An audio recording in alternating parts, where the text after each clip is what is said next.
Bonjour à tous.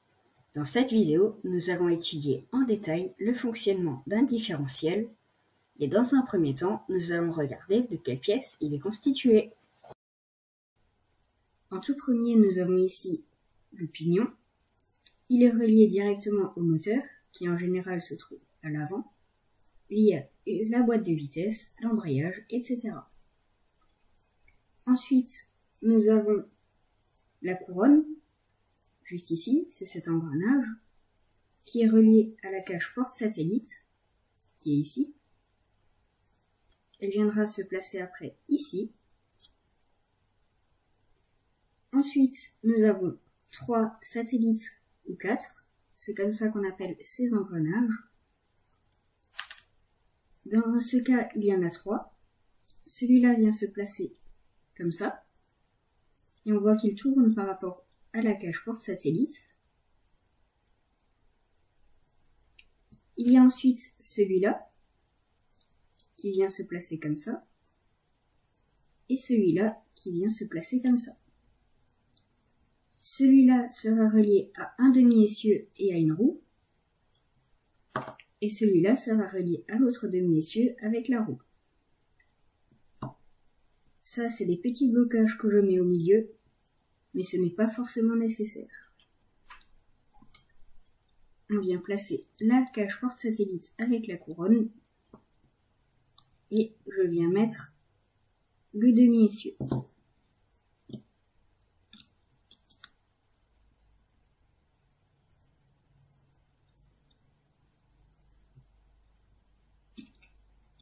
Voilà. Et donc, une fois que c'est fait, je mets les petits blocages.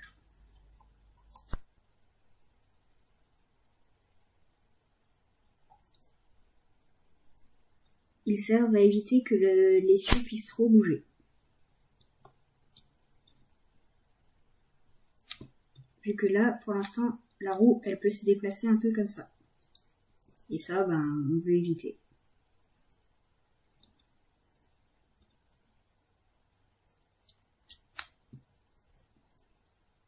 Cet engrenage est solidaire avec ce demi-essieu, et donc cette roue. Et celui-là est solidaire avec ce demi-essieu et cette roue. La couronne est solidaire avec la cage porte-satellite. J'ai devant moi un véhicule tout simple avec juste un essieu motorisé et un essieu directeur. L'essieu motorisé est entraîné par cette manivelle et ce différentiel en gris. On peut voir que quand le véhicule roule en ligne droite, chaque roue va à la même vitesse et dans la même direction. Cependant, lorsqu'il y a un virage, on peut voir que cette roue fait le chemin bleu, cette roue fait le chemin vert, cette roue fait à peu près le chemin orange et cette roue fait le chemin rouge. Et on voit aussi qu'aucun des chemins n'a la même longueur. Or, si les deux roues là étaient sur un seul axe et n'avaient pas de différentiel, les deux roues seraient forcées d'aller à la même vitesse. Or, on a vu avant que quand les roues vont à la même vitesse, le véhicule va en ligne droite.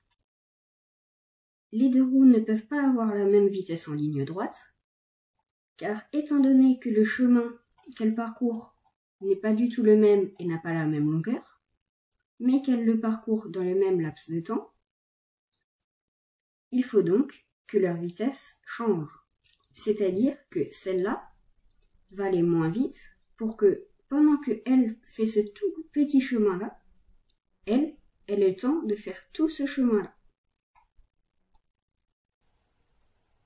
Nous allons maintenant étudier comment le moteur placé généralement à l'avant arrive finalement à entraîner les roues motrices. Et pour cela, dans un premier temps, le moteur va entraîner les engrenages de la boîte de vitesse, etc. jusqu'à arriver à le pignon. Le pignon va faire tourner la couronne va faire tourner la cage porte-satellite, et étant donné que ce petit engrenage-là a son axe fixé sur la cage porte-satellite, la cage porte-satellite va le faire tourner autour des deux autres engrenages. Quand je fais tourner, ça ne se voit pas très bien à la caméra, mais cet engrenage bouge autour, il tourne autour des autres satellites.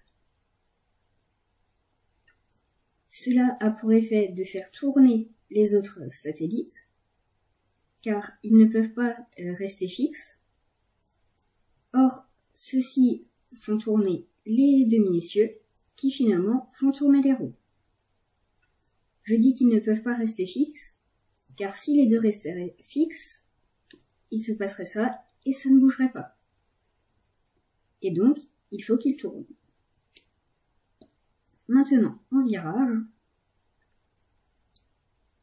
cet engrenage va devoir tourner moins vite, car la roue va aller moins vite, et celui-là va essayer d'aller plus vite, car cette roue-là va vouloir aller plus vite, étant donné que son chemin est plus grand. C'est ce que j'ai expliqué tout à l'heure. Or, cet engrenage, du coup, si je fais tourner un peu dans le vide, on voit que cet engrenage-là, à l'heure actuelle, il ne tourne pas. Or, si je freine un tout petit peu cette roue,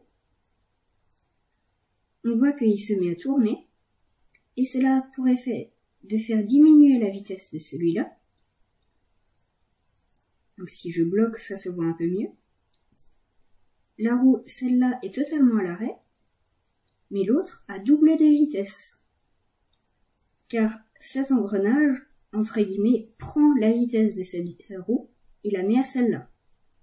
Je dis ça pour simplifier.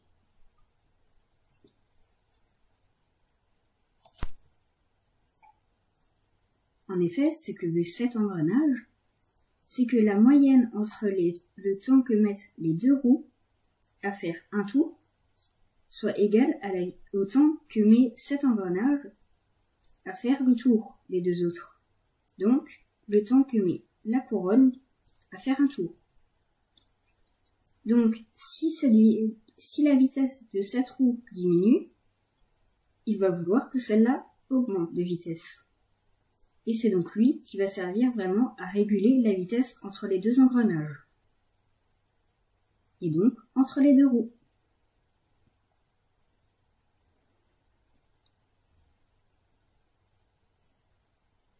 Si je fais avancer un peu, on voit que celle-là va beaucoup moins vite que celle-là. Mais par contre, cet engrenage, il tourne un peu pour laisser celle-là accélérer par rapport en ligne droite et pour laisser celle-là aller moins vite que la vitesse à laquelle elle irait en ligne droite.